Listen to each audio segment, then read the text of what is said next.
Olá, boa tarde, bom dia, boa noite. Eu me chamo Rafael Melo, sou estudante de Ciência da Computação da UVV, da turma CC3M. E hoje eu quero apresentar a vocês dois dos importantíssimos paradigmas da computação, o lógico e o funcional. Aqui nesse vídeo a gente vai conseguir aprender um pouco mais sobre a história deles, daremos algum exemplo a vocês e até como eles estão na atualidade. Bom, o termo paradigma vem do grego paradigma, que significa modelo ou padrão, que é algo que nós devemos seguir.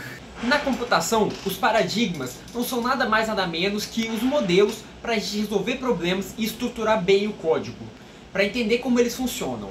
Bom, a primeira linguagem que traremos aqui para vocês é a linguagem funcional, que se baseia em nada mais nada menos que funções matemáticas e ela tenta evitar ao máximo as mudanças de dados e dados imutáveis.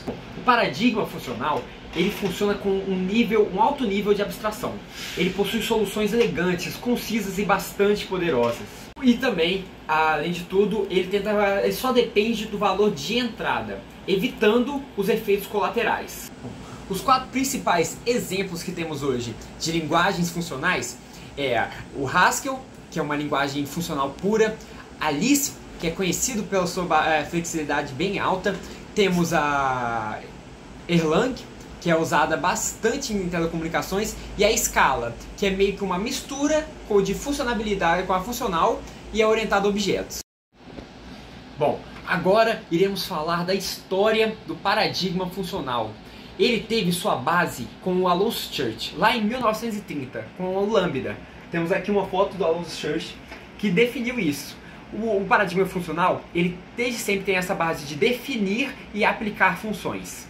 Porém, a primeira linguagem funcional criada só veio aparecer lá nos anos 50, exatamente 59, com o Lisp. O John McCarthy foi o criador da linguagem Lisp. Ele criou enquanto trabalhava no MIT, e essa é uma das linguagens mais antigas que a gente usa até hoje.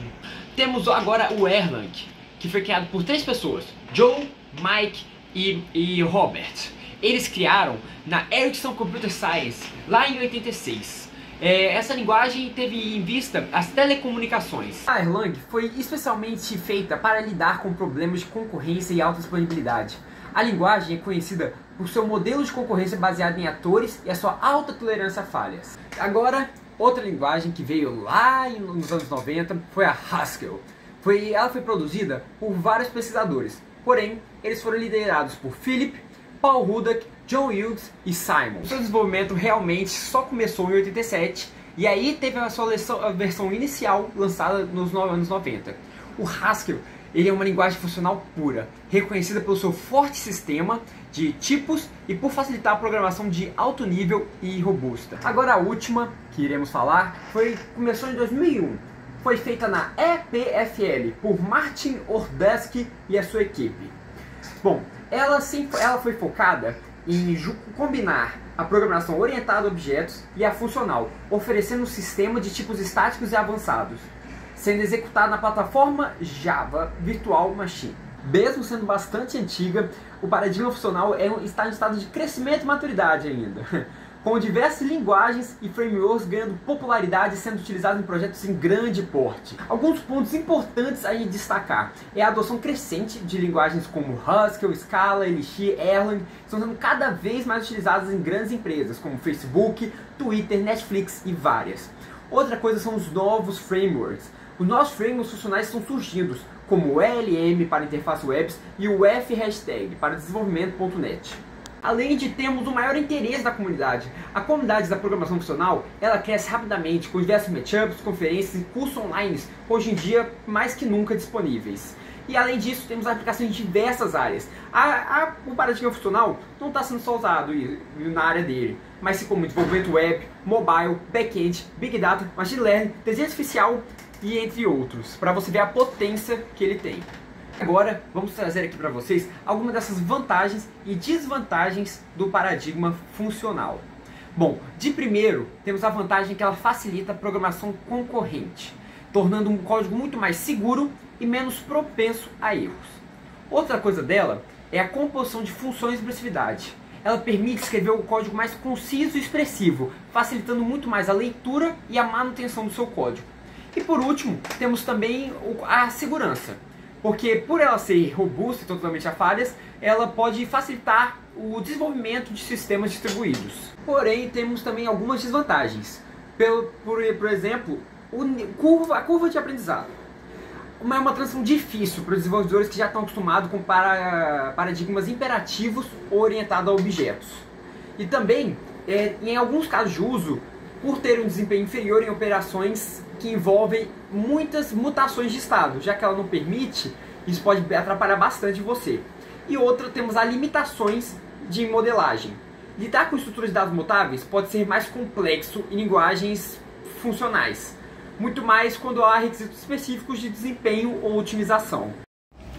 Bom, aqui eu escolhi alguns exemplos para representar para vocês como que funciona o paradigma funcional. Nesse exemplo aqui, eu escolhi a linguagem Haskell, que eu apresentei mais cedo para vocês. Vocês vão perceber, durante o exemplo, que ela funciona bastante sobre a chamada de funções, sobre você montar uma função e chamar ela ali depois no console. Bom, aqui um exemplo que eu mostrei é o main. O main, ele vai retornar algo com esse IO aqui. E o que ele vai retornar é o que eu mandei aqui embaixo. O putString é hello world. Então, quando eu chamar o main, ele vai devolver o hello world. Outra que temos aqui é a soma, que vai ter aqui a montagem dela, de inteiro, que vai calcular a soma de dois inteiros. E aqui embaixo como ela vai funcionar. Que você vai dar um x e um y e ela vai fazer o mais deles. Outra que trouxemos é a área do retângulo, que vai receber dois doubles e voltar um double. Temos aqui a base e a altura, que seria o x e o y. E você vai multiplicar eles, que é assim que calculamos uma área de um retângulo. Outra que eu escolhi é essa aqui, que vai retornar algo também, o IO, que é um exemplo da área de um retângulo, que eu deixei o let para dar uma base, uma altura e a área. E aqui ele vai voltar com uma string, para eu não ter que só botar os números para ele. Eu já dei os números na base, na altura, e ele já vai me mandar um textinho que através do show vai dar o nosso x, que é o 3, e o nosso y, que é 4, com a área, que é o nosso cal. Por último, temos aqui o converter para string, que todos os nossos códigos, nós usamos int para int, double para double para double. Aqui ele vai pegar o int e transformar em string. Temos um exemplo de uso aqui que iremos mostrar depois no console, que é 1, 2, 3, 4, que virará os strings de 1, 2, 3, 4. E aqui temos o resultado, que é o conv, que de novo ele vai retornar algo com o IO, que será a lista do exemplo. E agora a gente vai mostrar para vocês na prática como funcionam esses códigos. Bom, como eu mostrei para vocês o main, você vai chamar o main e o que ele vai fazer? O que a gente disse, hello world. Agora, vamos pegar algo mais complicadinho, como a soma. A soma, você chamou a função agora, porém você também vai chamar os parâmetros dela nesse caso, 4 e 6. E logo embaixo temos o resultado 10. O outro que eu dei para vocês foi a função arroz, que devolve a base e a altura fazendo o cálculo. Será que vai dar certo? Colocamos ali sem chamar nenhum x nem y. Ele já está dentro do código, como podemos ver aqui. Temos o 3, o 4, então não precisamos botar mais nada, só vamos chamar a função. A área do reclamo com base 3, altura 4 é 12, perfeitinha, com o textinho, o show, tudo sendo chamado direto pelo código. E agora vamos converter para string. Com o comando conv, ele pega o inteiro que a gente mandou para ele, aqui. 1, 2, 3, 4. Aqui ele está como inteiro. E aí a gente mandou para ele, passou para converter aqui, string INT para string. E olha cá, todos os nossos INT viraram uma string. Perfeitamente. Bom, podemos entender que a base desse paradigma é a chamada de funções. Bom, agora que já nos aventuramos pela linguagem funcional, vamos agora para o paradigma lógico. Bom, o paradigma lógico é uma abordagem de programação que se fundamenta na lógica matemática e na dedução formal para resolver problemas. Ele usa coisas como lógica de predicados, teoria dos conjuntos como principais ferramentas para expressar e resolver problemas computacionais. No paradigma lógico, os programas são estruturados em termos de fatos e regras lógicas, onde os fatos representam afirmações sobre relações entre objetos e regras, que são usados para inferir novos fatos a partir de fatos existentes. É bastante coisa. A linguagem de programação Prolog é um exemplo famosíssimo de uma linguagem baseada no paradigma lógico, que se destaca por sua capacidade de resolver problemas complexos de busca e interferência de forma declarativa e não destrutiva. Agora vamos citar um pouco da sua bela história.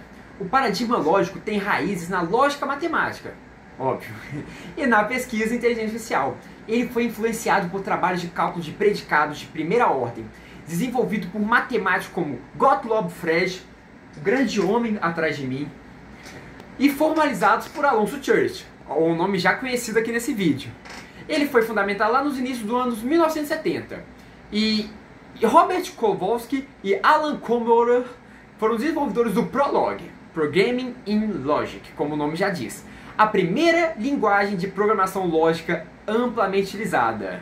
O Prolog surgiu como uma ferramenta poderosíssima para aplicações de inteligência artificial, especialmente em áreas como processamento de linguagem natural e sistemas especialistas, devido à sua grande capacidade de realizar inferências lógicas complexas. Diferente da linguagem funcional, eu vou fazer aqui para apresentar a história para vocês uma linha do tempo, porque o Prolog se evoluiu bastante. Lá nos anos 80 e 90, tivemos os avanços em algoritmos e implementações, como a otimização de motores de inferência e os sistemas de produção, como o CLIPS, que foram desenvolvidos para suportar regras de produção.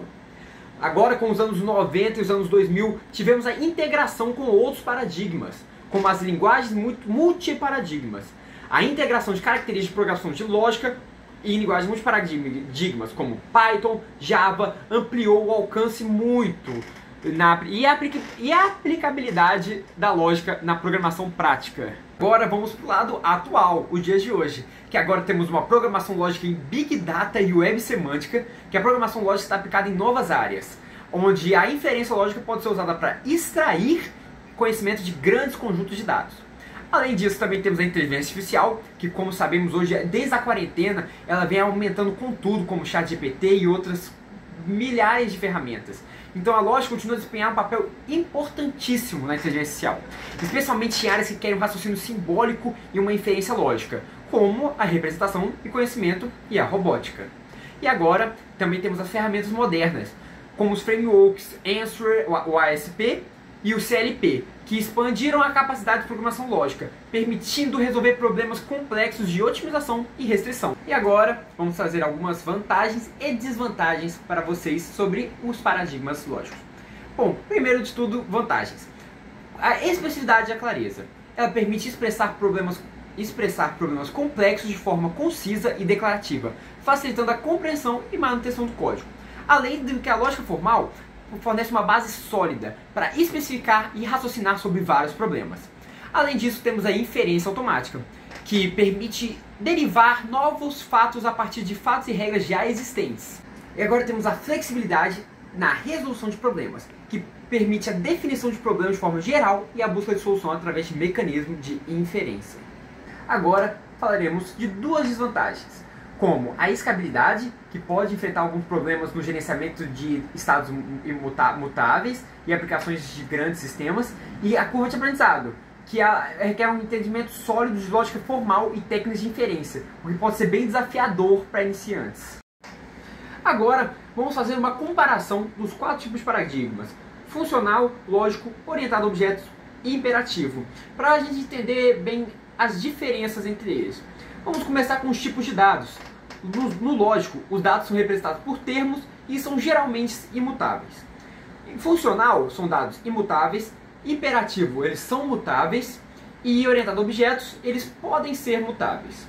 Agora, para efeitos colaterais, os lógicos são declarados e não têm efeitos colaterais. Os resultados são baseados na lógica de predicados. O funcional, as funções são puras, logo mesma coisa, não possui efeitos colaterais. O imperativo, elas podem ter efeitos colaterais, e orientado a objetos, os métodos podem modificar o estado interno do objeto. Agora, sobre abstração, vamos entender como funciona para cada um. Para o lógico, temos a abstração através de regras e predicados. Para o funcional, temos abstração através de funções. Para o imperativo, a abstração ocorre através de procedimentos e controles de fluxo, como loops e condições condicionais. E no orientado a objetos, temos a abstração através de classes e objetos. E por último, temos a quantidade de código. No lógico, ele pode ser conciso, devido à natureza declarativa e à reutilização de regras. No funcional, é menos código, devido à imutabilidade e às funções de ordem superior. No imperativo, temos mais código, para podermos manipular variáveis e controlar bem o fluxo de execução. E orientado a objetos, em muitos casos, mais códigos para definir classes, métodos e gerenciar estados. Bom, agora daremos uns exemplos práticos para vocês de como funciona. Escolhemos aqui a linguagem Prolog e estaremos mostrando como funciona a lógica de Prolog. Aqui vamos definir primeiro uns fatos, como quem é filho de quem. João é pai de Maria, José é pai de João. Vai falar que o primeiro nome vai ser pai do segundo nome, como se XY sendo X pai de Y. E embaixo temos as mães. Mas você pode perceber que aqui no começo, Pedro tem duas filhas, Ana e Patrícia. Então isso vai ser usado para a lógica mais na frente. E aqui vamos definir algumas regras. O avô XY. Isso significa que se X for pai de Z e Z for pai de Y, temos por transitividade que X então vai ser pai de Y, vai ser vô de Y. X vai ser vô de Y. E temos a mesma coisa com a mãe. Agora, se Z for pai de X e Z for também pai de Y, como vemos aqui embaixo, eles serão irmãos. X será irmão de Y. E tio teremos a mesma coisa. Se o X for irmão de Z e esse Z for pai de Y, o X vai ser tio do Y. E agora vamos mostrar como seria em código isso no console. Aqui agora vamos testar para ver se a nossa lógica vai dar certo. Aqui eu escrevi um código para ver quem é o pai de Maria. E dando Enter ele já nos fala, o pai de Maria é João. E voltando para cá, na segunda linha, vemos que João é pai de Maria, tudo correto. E agora se voltarmos para lá e vamos ver quem é a mãe de Maria. Se copiarmos aqui, temos que a mãe de Maria é a Ana. E se voltarmos para a linha 9, Ana é mãe de Maria. E aqui como último exemplo, usamos quem são os avós de Patrícia. Perguntamos um teste e por lógica ele já nos avisa, pelo que a gente montou, que é Paulo. Que se voltarmos aqui na linha 7, vemos que Pedro é pai de Patrícia e Paulo é pai de Pedro. E logo temos que Paulo é avô de Patrícia. E agora, com aquilo que a gente mostrou agora, podemos fazer a busca por filmes, para ver todos os filmes e a qual ele pertence, qual categoria ele pertence. E abaixo, com write categorias NR, categoria, pegando as categorias e escrevendo elas, temos todas as categorias disponíveis. E essa foi a minha apresentação sobre os paradigmas lógicos e funcionais. Esse foi o meu trabalho, eu sou da Ciência da Computação, igual eu já disse, do CC3M, e muito obrigado por assistirem tudo.